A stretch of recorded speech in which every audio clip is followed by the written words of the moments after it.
জিলহজ মাস হলো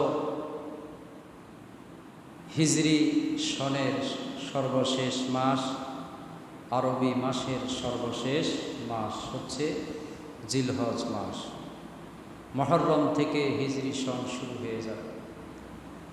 এরই মাধ্যমে আমাদের জীবন থেকে আরও একটা বছর বাদ হয়ে গিয়েছে, অতিবাহিত হয়ে গিয়েছে, চলে গিয়েছে। ঠিক কিনা বলেন? আমরা আরও এক বছর কবরের দিকে ধাবিত হয়েছি। একটি বছর শেষ হয়ে যাওয়া মানে হলো একটি বছর কবরের দিকে ধাবিত হওয়া, এগিয়ে যাওয়া, কবরের দিকে এগিয়ে যাওয়া। এজন্য আমাদের এই উপমহাদেশে দেখবেন ইংরেজি নববর্ষ পালন করা হয়, 31st নাইট। বাংলা নববর্ষ পালন করা হয়।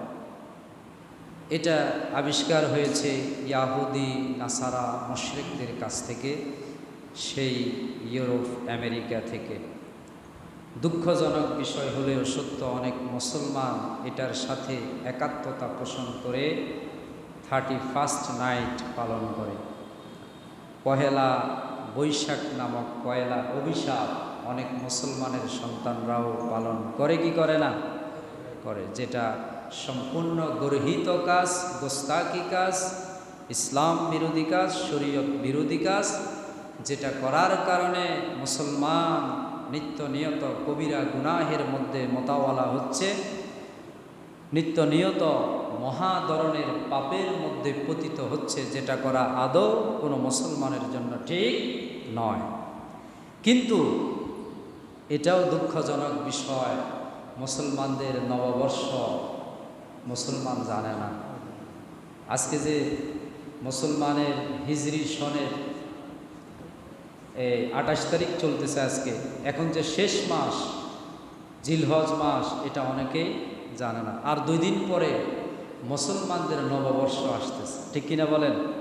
এটা অনেকেই জানে না।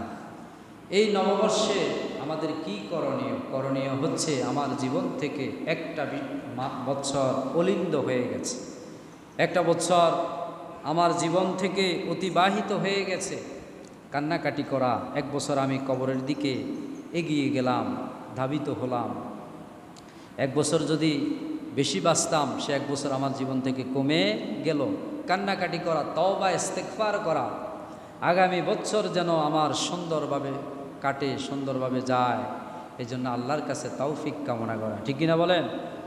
এজন্য আমরা আমাদের এই হিজরি সনের আমাদের জীবন থেকে একটা বছর শেষ হয়ে গেছে, আমরা বেশি বেশি করে তওবা ইস্তেগফার করব, আল্লাহ রাব্বুল আলামিনের কাছে ক্ষমা প্রার্থনা করব। আগামী এক বছর যেন আমাদের গুনাহমুক্ত জীবন আমরা গঠন করতে পারি। আল্লাহ যেন সে তৌফিক দান করেন, এই কামনা করব। আমিন। প্রিয়